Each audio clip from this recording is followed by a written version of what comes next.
Welcome guys, आपका फिर से स्वागत है एक नई क्लास के साथ। और जिसमें आज हम बात करने वाले हैं डेली प्रैक्टिस सेट पेपर के बारे में। ठीक है, यहाँ पर कुछ क्वेश्चंस को हम करेंगे, लेकिन याद रखिए कुछ क्वेश्चंस के साथ साथ बहुत कुछ हम सीख जाएंगे। मतलब 10 क्वेश्चन हम यहाँ पर लेंगे, लेकिन 10 क्वेश्चन से जितने भी यहाँ पर अदर क्वेश्चंस बनते हैं, इनसे संबंधित जो भी क्वेश्चन बनते हैं उन सभी को यहाँ पर हम कवर करेंगे। ठीक है, इसलिए याद रखिए जो भी क्वेश्चन है उनको एक बार आपको ज़रूर देख लेना है, ताकि आपको हर एक क्वेश्चन के साथ कुछ नया सीखने को मिले, जो कि आपकी एग्ज़ाम के लिए काफ़ी बेहतर होने वाला है। ठीक है, तो चलिए क्लास को स्टार्ट करेंगे। इससे पहले याद रखिएगा जो भी यहाँ पर नई स्टूडेंट है वो चैनल को सब्सक्राइब जरूर कर ले, ताकि आने वाली जितने भी क्लासेज है, जितने भी मॉडल पेपर है, वो आपको यहाँ पर सोल्व करवाई जाए और उनसे आपको कुछ क्वेश्चन एग्जाम में भी देखने को मिल जाए। ठीक है, तो याद रखिएगा। अब यहाँ पर याद रखिएगा, आज तो हम प्रैक्टिस सेट पेपर कर रहे हैं। अब कुछ कहते हैं सर जी हाईलाइट मत किया करो, तो इसके लिए मैं आपको एक रीज़न दूंगा कि याद रखिएगा मैं हाईलाइट नहीं करूंगा, मैं आपको बार बार पूछूंगा, तो उसमें आपका भी टाइम वेस्ट है और मेरा भी है। ठीक है, तो यहाँ पर टाइम की वैल्यू को समझते हुए याद रखिए इनको मार्क किया जाता है और हाईलाइट किया जाता है। तो इसको आप एक नेगेटिव तरीके से मत लो, एक पॉजिटिव तरीके से लो। अगर आपने पॉजिटिव सोचा है तो कोई दिक्कत नहीं है, बिल्कुल आप देखोगे। और वैसे याद रखिएगा, आप जो ऑब्जेक्टिव करते हो उसमें टाइम आपका ज़्यादा लगता है, लेकिन याद आपको कुछ ही हो पाता है, कुछ नहीं हो पाता है। ठीक है, ऐसे आपको डायरेक्ट एक बार तो आप देख रहे हो, एक बार मैं आपको बता रहा हूँ और एक बार आप मान लीजिए इसको दोबारा से रिपीट कर लेते हो क्लास को, तो आपको वो बेहतरीन तौर पर याद रखिएगा, वो क्वेश्चन याद हो जाता है। ठीक है, समझने वाली बात है और ज़्यादा कुछ बोलने की ज़रूरत नहीं है। तो चलिए आज का हमारा फर्स्ट क्वेश्चन है कि किस प्रकार के बीजों को नीले रंग का टैग लगा होता है। आपने याद रखिए बीज के टाइप पढ़े होंगे, एक बार मैं रिपीट कर देता हूँ। सबसे पहले याद रखिए हमारा आता है मूल केंद्रक बीज, उसके बाद में आता है हमारा प्रजनक बीज, उसके बाद में आता है हमारा आधार बीज और डायरेक्ट आता है हमारा कौन सा, प्रमाणित बीज। याद रखिए आधार और प्रमाणित के बीच एक और होता है पंजीकृत। ये पंजीकृत भारत में तैयार नहीं किया जाता है, इसलिए सामान्य तौर पर आप 4 टाइप पढ़ते होंगे बीज के, लेकिन वास्तव में कितने होते हैं, 5 प्रकार के होते हैं। मेरे साथ रिपीट कीजिए, मूल केंद्रक बीज, प्रजनक बीज, आधार बीज, पंजीकृत बीज और प्रमाणित बीज। जिसमें से भारत में कौन सा तैयार नहीं किया जाता है, पंजीकृत बीज। ये क्वेश्चन तैयार अभी आपको जो आपका पीजी का पेपर हुआ था उसमें एक क्वेश्चन पूछा गया था कि भारत में कौन सा प्रकार का बीज तैयार नहीं किया जाता है, तो प्रजनक बीज को तैयार नहीं किया जाता है। अब आते हैं टैग के बारे में। तो टैग के बारे में पक्का है आपको एक क्वेश्चन पूछता ही है, कोई सी भी एग्जाम हो। ठीक है, तो यहाँ पर याद रखें नीले कलर का टैग। नीले कलर का टैग उसी बीज को मिलता है जो कि किसानों को दिया जाता है। अब किसानों को कौन सा बीज दिया जाता है, क्या आपको ये पता है? तो याद रखिए किसानों को प्रमाणित बीज दिया जाता है और प्रमाणित बीज पर ही नीले कलर का टैग लगा होता है। ठीक है, और अगर आपको यहाँ पर यही क्वेश्चन पूछ ले कि सबसे ज़्यादा ऐसा कौन सा बीज है जिसका प्रोडक्शन लिया जाता है, जिसका उत्पादन लिया जाता है, तो वो भी याद रखिएगा हमारा प्रमाणित बीज ही हो जाएगा। ठीक है, अगर मैं बात करता हूँ पंजीकृत, तो पंजीकृत भारत में तैयार तो नहीं किया ऐसा, लेकिन आपको टैग का कलर तो याद रखना होगा। तो याद रखिएगा ये इसका टैग होता है वो पिंक या ऑरेंज कलर का होता है, पिंक या ऑरेंज कलर का होता है। आधार का वाइट या सफ़ेद कलर का होता है। काफ़ी इंपॉर्टेंट क्वेश्चन है। आधार बीज को याद रखिएगा मदर सीड के नाम से भी जाना जाता है। मदर सीड के नाम से किसे जाना जाता है, आधार बीज को ही जाना जाता है। ठीक है, याद रखिएगा। नेक्स्ट क्वेश्चन के यहाँ पर हम डायरेक्ट बात करेंगे। और सॉरी, यहाँ पर एक क्वेश्चन छूट गया, मूल केंद्रक बीज। वैसे तो याद रखिएगा इस पर कोई कलर नहीं होता है, कोई टैग नहीं लगा होता है, क्योंकि याद रखिए इसका कुछ मात्रा में ही इसका प्रोडक्शन लिया जाता है। जो कि याद रखिए कोई रिसर्च इंस्टीट्यूट है, वहाँ पर इनका प्रोडक्शन लिया जाता है। हमको तो ये देखने को भी नहीं मिलते हैं। बाई चांस अगर मान लीजिए कोई सर है जो लेबोरेटरी में रखे हुए हैं तो वो दिखा सकते हैं, वैसे तो ये देखने को भी हमें नहीं मिलता है। प्रजनक बीज है और मूल केंद्रक बीज है, 100% इनकी शुद्धि होती है, भौतिक और आनुवांशिक दोनों तरीके से 100% ये शुद्ध होते हैं। ठीक है, याद रखिएगा। अब आते हैं नेक्स्ट क्वेश्चन की ओर, जिसमें आपको पूछा गया है कि ऐसा कौन सा बीज है जिसका भारत में प्रोडक्शन नहीं होता है, उत्पादन नहीं होता है। अभी आपको हाईलाइट किया था, अभी आपको बताया था, तो वो कौन सा बीज है याद रखिए जिसका भारत में प्रोडक्शन, भारत में उत्पादन नहीं ले आता है, तो वो होता है याद रखिए पंजीकृत बीज होता है। ठीक है, नेक्स्ट क्वेश्चन की यहाँ पर बात करेंगे कि डोकेज क्या होता है। अब याद रखिएगा आपने देखा होगा कि मान लीजिए कोई बीज है, तो बीज के साथ आपने देखा होगा कि बीज में क्या होता है, कोई कंकड़ पत्थर आ जाते हैं। नॉर्मल सी बात है, आपने अगर कोई बीज देखा है, मतलब गेहूँ भी मान लीजिए, कोई सा भी बीज में आ सकते हो, गेहूँ मान लीजिए, गेहूँ के साथ क्या होता है, कभी कभी हमें जो कंकड़ है, पत्थर है, वो भी देखने को मिलते हैं। तो ये किस प्रकार की अशुद्धि होती है, याद रखिए ये होती है भौतिक अशुद्धि। भौतिक का मतलब होता है जिसे आप छू भी सकते हो, देख भी सकते हो। ठीक है, यहाँ पर हार्डवेयर सॉफ्टवेयर की बात नहीं कर रहा, यहाँ पर बात कर रहा हूँ भौतिक। तो भौतिक का मतलब यहाँ पर याद रखिएगा कंकड़ पत्थर से है, तो याद रखिएगा इस भौतिक अशुद्धि को हम क्या कहते हैं, डोकेज कहते हैं। काफ़ी इंपॉर्टेंट क्वेश्चन है कि भौतिक अशुद्धियों को क्या कहा जाता है, डोकेज कहा जाता है। नेक्स्ट क्वेश्चन के यहाँ पर बात करेंगे कि उन्नत बीज का वास्तविक मान कितना होना चाहिए। तो याद रखिएगा वो आपको डायरेक्ट ये भी लिख सकता है रियल वैल्यू, ठीक है, कि बीज का वास्तविक मान क्या होता है, रियल वैल्यू क्या होता है, या फिर इससे कम नहीं होना चाहिए। ठीक है, रियल वैल्यू किस परसेंट से कम नहीं होना चाहिए। कैसे भी क्वेश्चन आपको पूछ ले, आपको गलत तो नहीं करना है। और आप डेली अगर क्लासेस लेते रहोगे तो बिल्कुल ये तो पक्का हो ही जाएगा कि आपको कोई भी क्वेश्चन गलत नहीं मिलेगा। ठीक है, बाई चांस याद रखिएगा कुछ क्लासेस में कुछ क्वेश्चन गलत हो जाते हैं, उसके लिए याद रखिएगा मैं वैसे तो दूसरी क्लास में उसको रिपीट कर देता हूँ ताकि आपको वो जो गलत करवाया गया था वो सही हो जाए। ठीक है, तो इसलिए याद रखिए एक क्लास से दूसरी क्लास जुड़ी होती है, तो आप डेली क्लास लेते रहे, क्योंकि बाई चांस हम ऐसे तो नहीं चाहते कि गलत हो, लेकिन हो ही जाता है। ठीक है, कोई सा भी टीचर हो गलती हो ही जाती है, और गलती इंसान से ही होती है। ठीक है, गलती इंसान से ही होती है। कोई हम यहाँ पर कोई सिद्ध पुरुष तो है नहीं, कोई आत्मा तो है नहीं कि गलती नहीं करेंगे, ऐसा तो हो नहीं सकता। लेकिन जहाँ तक 99% हमारी कोशिश रहती है कि कोई क्वेश्चन आपको गलत नहीं बताया जाए। बाई चांस 1% हो जाती है तो इतना तो हक बनता है। और जब भी पता चलता है या फिर आपको अगर मान लीजिए कोई डाउट रहता है तो आप कमेंट सेक्शन में पूछ तो सकते हो, आप बता सकते हो कि सर ये गलत हो गया, तो दोबारा से हम उसे रिपीट कर दें। ठीक है, तो ये जल्दीबाजी में या फिर कैसे भी गलत हो जाता है, बस कभी कभी हो जाता है। ठीक है, बता रहा हूँ क्योंकि कभी कभी कमेंट आते हैं, उसे हम वापस रिकवर भी करते हैं, वापस ठीक भी करते हैं। क्वेश्चन पर आते हैं। उन्नत बीज, बात कर रहे थे हम रियल वैल्यू वास्तविक मान की। तो रियल वैल्यू का मतलब क्या होता है, सबसे पहले आपको यही समझना होगा इसके लिए। तो याद रखिएगा GP, germination and purity percentage बटा 100। जर्मिनेशन अंकुरण प्रतिशतता, भौतिक शुद्धता बटा 100। ठीक है, ये इसका फॉर्मूला होता है वास्तविक मान का।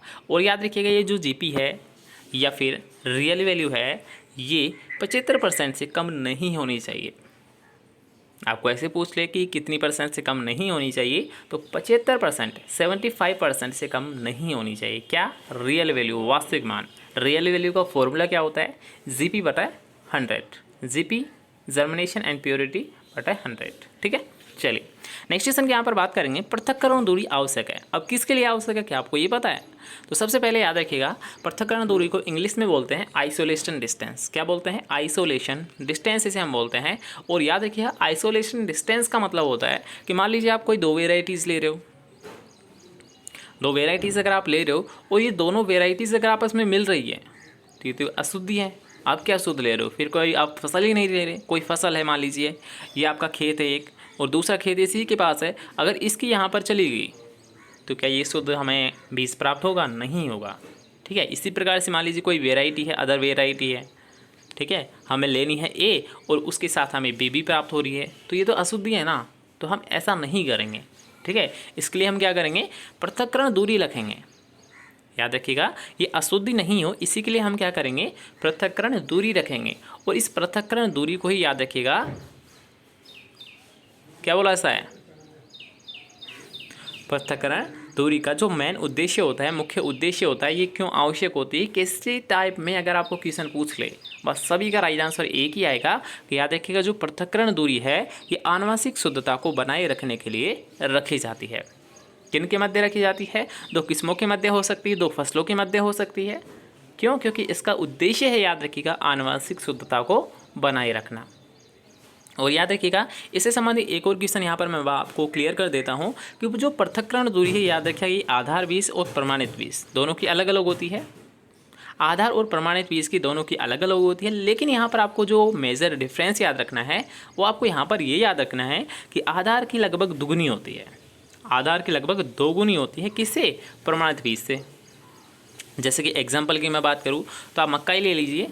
ठीक है, मक्का दो प्रकार का होता है, एक संकुल होता है, एक संकर होता है। वैसे ये क्वेश्चन मैं आपको क्लियर कर देता हूँ, मक्का होता है। ठीक है, मक्का है तो एक होता है ये संकुल होता है, एक होता है संकर होता है। ठीक है, एक संकर बीज होता है, एक संकुल बीज होता है।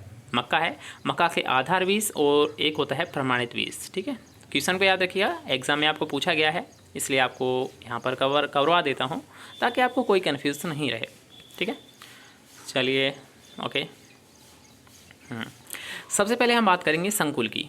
सबसे पहले याद रखिएगा कि जो संकुल है ये संकर से तो कम ही शुद्ध रहेगा, क्योंकि संकर बीज याद रखिएगा प्रतिवर्ष ये चेंज होता है। संकर की एक मुख्य खासियत बात है कि जो संकर बीज है ना, कोई सा भी हो, किसी भी फसल का हो, लेकिन संकर बीज है जो हाइब्रिड सीड होता है ये प्रतिवर्ष हर एक साल इसे बदलना पड़ेगा। आप ये नहीं कर सकते कि आज हमने इससे प्रोडक्शन ले लिया, अगले साल भी हम इसी सीड से प्रोडक्शन ले लेंगे। नहीं भाई, आप ले रहे हो संकर बीज, आप अगर हाइब्रिड बीज तैयार कर रहे हो ना तो आप उससे नहीं फसल ले सकते। ठीक है, हाइब्रिड बीज संकर बीज का यही उद्देश्य होता है, ये मतलब इसका जो फंक्शन होता है ये यही रहता है कि ये अधिक प्रोडक्शन तो दे देगा, आपको याद रखिए उत्पादन तो अधिक दे देगा, लेकिन इसका आप दोबारा से इस्तेमाल नहीं कर सकते। बस आपको इसको खर्च करना होगा, या फिर खाने के यूज़ कर सकते हो, आप बेचने के लिए यूज़ कर सकते हो, किसी टाइम में यूज़ कर सकते हो, लेकिन इसको आप दोबारा प्रोडक्शन लेने के लिए आप यूज़ नहीं कर सकते। अगर बाई चांस आपने ले भी लिया तो भाई प्रोडक्शन तो आपको मिलने वाला नहीं है, तो आप क्यों लोगे? आप तो जो खेती करोगे वो प्रोडक्शन के लिए ही तो करोगे, उत्पादन के लिए ही तो करोगे, और अगर आपको उत्पादन ही नहीं मिलेगा तो आप क्यों करोगे? कॉमन सी बात है। ठीक है, इसलिए संकर बीज का दोबारा से कभी भी प्रयोग नहीं किया जाता है। इस क्वेश्चन पर इतना फोकस इसीलिए किया गया है क्योंकि याद रखिए ऐसे क्वेश्चन आपको इंटरव्यू में भी पूछ लिए जाते हैं कि संकर बीज का आप उत्पादन ले सकते हो, क्यों नहीं ले सकते, रीज़न बताइए। ठीक है, या फिर ऐसा कौन सा बीज है जिसे प्रतिवर्ष बदला जाता है, चेंज किया जाता है। ऐसे ही क्वेश्चन याद रखें आपको इंटरव्यू में पूछे जाते हैं, तो बस आपको तैयारी करते रहनी है, कोई भी क्वेश्चन कहीं भी आपका काम आ सकता है। अब आते हैं हमारे क्वेश्चन पर कि संकुल और संकर डिफरेंस आपको पता चल चुका है कि संकर सबसे ज़्यादा शुद्ध होता है, संकुल इससे थोड़ा सा कम शुद्ध होता है। ठीक है, तो याद रखिए संकुल में रखते हैं हम 400 और संकर में रखते हैं हम 600। 400 600 तो याद रख लोगे ना, तो इसकी आधी कितनी होती है? 200 होती है। 600 की आधी कितनी होती है? 300 होती है। बस, तो क्वेश्चन आपको अगर कोई पूछ ले कि मक्का में संकुल मक्का की आप आधार बीज और प्रमाणित बीज की दूरी बताइए, तो बता दोगे आप? संकुल की होती है 400, संकर की होती है 600। तो हमने 400 और 600 किसकी याद की है? आधार की याद की है। तो आधार की आधी कितनी होती है? बस उसको याद रखिएगा कि संकुल की 400 की 200 हो जाएगी प्रमाणित बीज के लिए, और संकुल की जो संकर है इसकी 600 से 300, मतलब 300 यहाँ पर प्रमाणित बीज के लिए और यहाँ पर 600 है ये आधार बीज के लिए है। डिफरेंस पता चल रहा है ना कि आधार बीज की दूरी से प्रमाणित बीज की जो दूरी है ये लगभग हाफ रखी जाती है। कितनी रखी जाती है? लगभग आधी रखी जाती है, हाफ रखी जाती है। ठीक है, चलिए नेक्स्ट क्वेश्चन के यहाँ पर बात करेंगे कि टेट्राजोलियम टेस्ट किसके लिए किया जाता है। काफ़ी इंपॉर्टेंट क्वेश्चन है, कई बार ये क्वेश्चन रिपीट हुआ है एग्जाम में, तो इसको विशेष तौर पर ध्यान देना है। टेट्राजोलियम टेस्ट, वैसे इसका फुल फॉर्म क्या होती है? 2,3,5 tetrazolium chloride. 2,3,5 trimethyl chloride. Okay, 2,3,5 trimethyl क्या होता है? क्लोराइड या ब्रोमाइड भी हो सकता है। ओके, अब याद रखिएगा ये करता क्या है। सबसे पहले आपको समझना होगा कि टेट्राजोलियम टेस्ट होता क्या है। ओके, टेट्राजोलियम टेस्ट होता है क्या है। तो मान लीजिए कोई बीज है, आपको ये चेक करना है कि ग्रो भी करेगा या नहीं। ये स्थिति कब होती है? वैसे इसको सबसे पहले शुरुआत से हम सीखते हैं कि आनुवंशिक शुद्धता या फिर जीवन क्षमता कब चेक की जाती है। मान लीजिए आप किसान हो, ठीक है, आपको कोई बीज बोना है, किसी भी फसल का हो सकता है, बीज तो बीज ही रहेगा। आपको अगर बीज बोना है और आपने जो बीज है ये बोग दिया, मतलब उसकी सोविंग कर दी आपने, उसकी बुआई कर दी, और कल को वो बीज है वो ग्रो ही नहीं किया, तब आप क्या करोगे? मतलब याद रखिएगा जो बीज आपने बोए थे वो अंकुरित ही नहीं हुए, तो आपको कितना लॉस होगा? आपका टाइम जाएगा, आपकी मेहनत जाएगी, आपकी कॉस्ट जाएगी, मतलब आपकी लागत उसमें लगेगी, तो सभी का नुकसान हुआ। तो इससे बचने के लिए हम क्या करते हैं? याद रखिए टेट्राजोलियम टेस्ट। क्यों? क्योंकि याद रखिए ये पहले ही हमें बता देगा कि भाई ये बीज अंकुरित होगा और ये नहीं होगा, इसे हटा दो। ठीक है, तो इसीलिए याद रखिएगा टेट्राजोलियम टेस्ट किया ऐसा है। क्यों किया ऐसा है? कि ये बीज अंकुरित होगा या नहीं होगा, मतलब जीवन क्षमता बता रहा है कि ये जीवित है बीज या फिर नहीं है। समझ आ रहा है? स्टोरी टाइप में आपको बताया है, आई थिंक आपको हमेशा के लिए याद रहेगा। अगर आपको कोई क्वेश्चन याद नहीं रहता है तो आप दूसरा उसको दोबारा से रिपीट कर सकते हो, ठीक है। तो कुछ टाइम यहाँ पर क्वेश्चन में ले रहे हैं, लेकिन आपको याद कराने की यहाँ पर कोशिश की जा रही है, क्योंकि क्लासें आप बेहतर लेते हो, आप बहुत सारी क्लासें लेते होंगे यूट्यूब पर, लेकिन ऐसा कोई फ़ायदा नहीं है। लेकिन आपको याद होना चाहिए, ठीक है। कहीं से भी आप क्लास लो, आपको क्वेश्चन याद हो रहा है तो ही आप लो, टाइम वेस्ट में कोई फ़ायदा नहीं है, ठीक है। तो अभी आपको स्टोरी बताई थी, टेट्राजोलियम टेस्ट हम करते हैं कि ये अंकुरित हो गया, जीवित है या नहीं, उसके लिए करते हैं। तो हमारा क्वेश्चन क्लियर हो गया कि टेट्राजोलियम टेस्ट है ये कब किया जाता है, बीज की जीवन क्षमता ज्ञात करने के लिए, बीज की जीवन क्षमता ज्ञात करने के लिए, ठीक है। चलिए नेक्स्ट क्वेश्चन की यहाँ पर बात करेंगे कि स्वपरागित फसलें हैं गेहूँ, जौ, चावल, मूंगफली, सोयाबीन। काफ़ी इंपॉर्टेंट क्वेश्चन है कि जितनी भी जो स्वपरागित फसलें हैं, जैसे कि गेहूँ हुआ, जौ हुआ, चावल हुआ, मूंगफली हुआ, सोयाबीन हुआ, इनमें आधार बीज और प्रमाणित बीज, ठीक है। अभी आपको बताया था आदि होती है, उसका यहाँ पर अपवाद भी आपको देखने को मिल चुका है। ये अपवाद है कि याद रखिएगा जो स्वपरागित फसलें है, एग्जाम्पल आपके सामने है गेहूँ, जौ, चावल, मूंगफली, सोयाबीन, इनमें याद रखिए आधार और प्रमाणित दोनों की ही 3% रखी जाती है, मतलब 3 मीटर रखी जाती है। याद रखिएगा गेहूँ, जौ, चावल, मूंगफली, सोयाबीन, इनमें आधार बीज और प्रमाणित बीज दोनों की जो दूरी रखी जाती है वो केवल 3 मीटर ही रखी जाती है। दोनों सेम है, आधार और प्रमाणित दोनों की इसमें सेम रखी जाएगी, ठीक है। नेक्स्ट क्वेश्चन की यहाँ पर बात करेंगे। तो नेक्स्ट क्वेश्चन यहाँ पर आपका कि जंगली जई में किस प्रकार की सुषुप्तावस्था पाई जाती है। तो अब याद रखिए ये जेट आपके अभी ये क्वेश्चन आया था रिसेंटली, जो आपका पेपर हुआ था जेट का, उसमें ये क्वेश्चन आया हुआ है, लेकिन उसमें थोड़ा सा लैंग्वेज अलग थी, इसमें थोड़ा सा लैंग्वेज अलग है। उसमें ये क्वेश्चन पूछा गया था कि ऐसी कौन सी फसल है जिसमें तीनों प्रकार की अशुद्धि पाई जाती है। अब इसको समझने के लिए आपको 3 प्रकार की अशुद्धियाँ पता होनी चाहिए। तो 3 प्रकार की याद रखिएगा, जो सुषुप्तावस्था होती है, डोरमेंसी होती है, वो किस प्रकार की होती है, इन्नेट होती है, इंड्यूस्ड होती है और इन्फोर्स्ड होती है। या फिर आप ऐसे याद रख सकते हो, आंतरिक होती है, प्रेरित होती है और बलकृत होती है।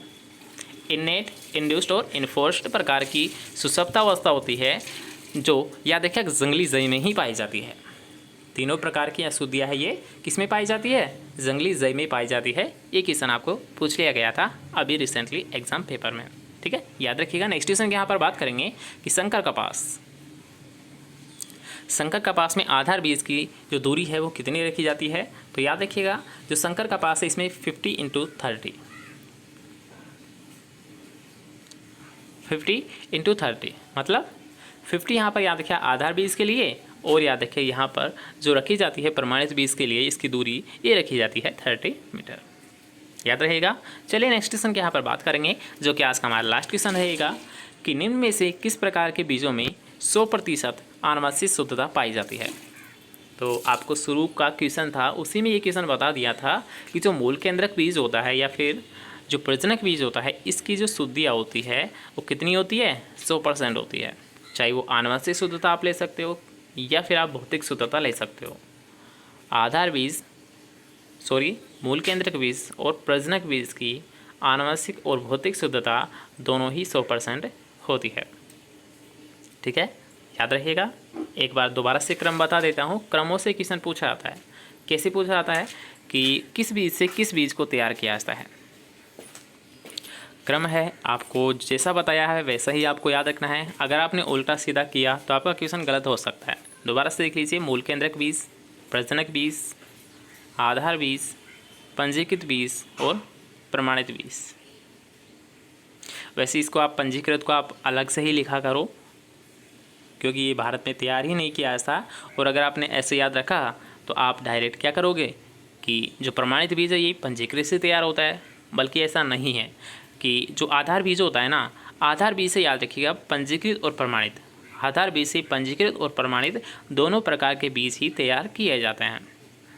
इनका सीक्वेंस क्या है कि सबसे पहले याद रखिएगा मूल केंद्रक बीज को कोई मान लीजिए कोई रिसर्च करता है, वो इसको डेवलप करेगा, वो इसका विकास करेगा। उसके बाद में क्या है कि मूल केंद्रक बीज अगर उसे पैदा हो गया, अच्छा बन गया, तो वो क्या करेगा, वो जो प्रजनक बीज वो बोकर देखेगा। प्रजनक है, याद रखिए इसकी संख्या मूल केंद्रक बीज है ना उससे ज़्यादा होती है। जैसे कि मान लीजिए मूल केंद्रक बीज के हमने 100 बीज लिए हैं, तो हम प्रजनक में क्या करेंगे, हम 500 बीज लेंगे, ठीक है। मतलब उससे कुछ ज़्यादा बीज होंगे, लेकिन ज़्यादा तो नहीं होंगे। मतलब ऐसे तो हम नहीं कह सकते ना बहुत सारे बीज हैं हमारे पास, ऐसे तो नहीं कह सकते क्यों? क्योंकि इसका ज़्यादा प्रोडक्शन थोड़ी लिया जा सकता है। मान लीजिए एक किसान ले लेगा, उसका दूसरा किसान थोड़ी ले सकता है। ठीक है, मतलब कम प्रकार के यहाँ पर याद रखिए बीज रखे जाते हैं। मूल केंद्रक है, वहाँ पर केवल टेस्टिंग के लिए रखे जाते हैं। प्रजनक है, इसमें क्या होता है, वहाँ पर भोके देखता है कि अच्छा प्रोडक्शन हो भी रहा है या फिर नहीं हो रहा है, तो उसके लिए प्रजनक बीज तैयार करेगा। प्रजनक बीज तैयार करने के बाद में वो क्या करेगा, आधार बीज वो तैयार करेगा। आधार बीज का होता है याद रखिए इसका ज़्यादा से ज़्यादा प्रोडक्शन हो, और याद रखिए ज़्यादा से ज़्यादा इंस्टीट्यूट्स या फिर मान लीजिए कोई ऐसे रिसर्च करता है वो इनका प्रोडक्शन लेकर इनका क्या करे, निरीक्षण करे, या फिर वो भी इनको सर्टिफिकेट दें, या फिर जिसे आप कह सकते हो अप्रूवल करें। ठीक है, अप्रूव अगर वो कर देते हैं तो वो किस में याद रखिए विकसित मान ली जाती है, और उसका डिस्ट्रीब्यूशन कर दिया जाता है, किसमें, किसानों में कर दिया जाता है। ठीक है, ये सीक्वेंस थी बीज की, याद रखना। बीज के सारे क्वेश्चन हैं, सारे डाउट है यहाँ पर क्लियर कर दिए हैं। फिर भी अगर आपको कोई गलती लगती है, कोई डाउट रहता है, तो आप क्लास को दोबारा से रिपीट कर लीजिए ताकि आपको क्वेश्चन है वो सारे कवर हो जाए। ठीक है, चलिए मिलते हैं नेक्स्ट क्लास के साथ। जब तक के लिए अच्छे से पढ़िए, अच्छे से रहिए। एग्ज़ाम पास है, टेंशन बिल्कुल नहीं करनी है और केवल पढ़ाई पर ही फोकस करना है। ठीक है, चलिए मिलते हैं नेक्स्ट क्लास के साथ।